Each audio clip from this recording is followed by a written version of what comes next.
نحمده ونصلي ونسلم على رسوله الكريم اما بعد فاعوذ بالله من الشیطان الرجیم بسم اللہ الرحمن الرحیم مولاي صل وسلم دائما ابدا علی حبیبک خیر خلق کلہم۔ میرے نہایت ہی محترم ناظرین، السلام علیکم ورحمۃ اللہ وبرکاتہ۔ آج ایک بڑی مدلل اور اہم ویڈیو لے کر میں آپ کے سامنے حاضر ہوں۔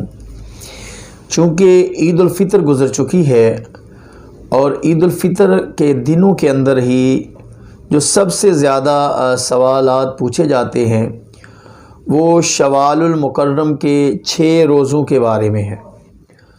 یعنی لوگ مختلف سوالات کرتے ہیں کہ یہ 6 روزے کب رکھنے چاہیے، ان کا حکم کیا ہے، ان کی فضیلت کیا ہے، تو اس طرح کے سوالات ہوتے ہیں۔ تو میں نے سوچا کہ کیوں نہ میں ایک چھوٹی سی ویڈیو بنا کر اپنے ناظرین کے سامنے پیش کر دوں تاکہ سب کا بھلا ہو جائے۔ سب سے پہلے تو حدیث مبارکہ ایک سماعت کیجئے۔ حضور نبی کریم صلی اللہ علیہ وآلہ وسلم کا فرمان عالی شان ہے، جس کا مفہوم کچھ اس طرح ہے کہ اللہ کے نبی صلی اللہ علیہ وآلہ وسلم نے ارشاد فرمایا، جس نے ماہ رمضان کے روزے رکھے اور پھر ماہ رمضان کے بعد 6 روزے شوال المکرم کے رکھے تو اللہ تبارک و تعالی اس کو پورے سال کے روزوں کا ثواب عطا کرتا ہے۔ یعنی 6 روزے ماہ رمضان کے بعد، یعنی عید سعید کے بعد جو 6 روزے رکھے، اللہ تبارک و تعالی اس کو پورے سال کے روزوں کا اجر و ثواب عطا کرتا ہے۔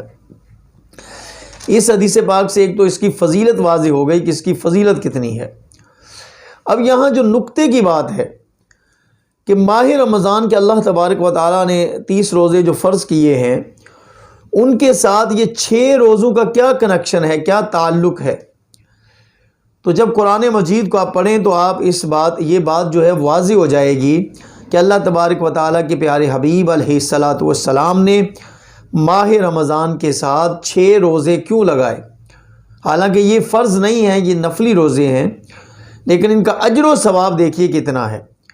کیونکہ قرآن مجید میں اللہ رب العزت فرماتا ہے فَمَنْ جَاءَ بِالْحَسَنَةِ فَلَهُ عَشْرُ أَمْثَالُهَا، کہ جب تم ایک نیکی کرتے ہو تو میں اس کے بدلے میں تمہیں 10 عطا کرتا ہوں۔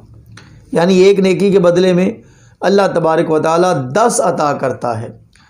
تو اس لیے جب بندہ 36 روزے رکھتا ہے تو اللہ تبارک و تعالیٰ 360 یعنی پورے سال کے دنوں کے برابر ثواب عطا کر دیتا ہے۔ یعنی ایک کے بدلے 10، تو ایک کے بدلے 10 کریں تو پورے سال کے روزوں کا اجر و ثواب مل جاتا ہے۔ اس لیے یہ 6 روزے جو ہیں، اللہ کے نبی نے ان 6 روزوں پہ اتنا زیادہ زور دیا ہے۔ اس حدیث پاک سے آپ کو اس کی فضیلت واضح ہو گئی ہوگی کہ ماہ رمضان کے بعد عید کا دن چھوڑ دیں اور اس کے بعد آپ 6 روزے رکھیں تو اللہ تبارک و تعالیٰ آپ کو پورے سال کے روزوں کا اجر و ثواب عطا کرے گا۔ اب دوسری بات یہ کہ لوگ جو زیادہ پریشان ہوتے ہیں وہ یہ ہے کہ کیا یہ متواتر روزے رکھنے چاہیے یا چھوڑ چھوڑ کے آپ رکھ سکتے ہیں، اور بعض کہتے ہیں کہ جب آپ نے شروع کر دینے ہیں تو پھر مسلسل پورے روزے رکھنے ہیں، اگر بیچ میں ایک چھوڑ دیا تو پھر رکھنے ہیں۔ یعنی اس طرح کے جو لوگوں کے ذہنوں کے اندر وہم و گمان ہیں تو وہ ان وجہ سے پریشان ہو جاتے ہیں۔ تو فقہاء کرام فرماتے ہیں کہ یہ 6 روزے مسلسل رکھنا ضروری نہیں ہے کہ آپ نے عید کے فوراً بعد ہی 6 روزے اکٹھے رکھنے ہیں تو پھر اس کا ثواب ملے گا، نہیں۔ شوال المکرم کے مہینے میں آپ جیسے جیسے آپ کی آسانی ہو آپ روزے رکھ سکتے ہیں۔ آپ پیر اور جمعرات کا روزہ رکھ سکتے ہیں، جمعے کا روزہ رکھ سکتے ہیں، 13، 14 اور 15 کا روزہ رکھ سکتے ہیں۔ یعنی جس دن بھی آپ کی آسانی ہو وقفہ ڈال کے بھی رکھ سکتے ہیں، ایک روزہ رکھ لیں، 2 دن وقفہ ڈالیں، 3 دن وقفہ ڈالیں۔ یعنی شوال کے مہینے میں آپ نے یہ 6 روزے پورے کرنے ہیں، چاہے آپ ہفتے میں 2 رکھ لیں، جیسے مرضی۔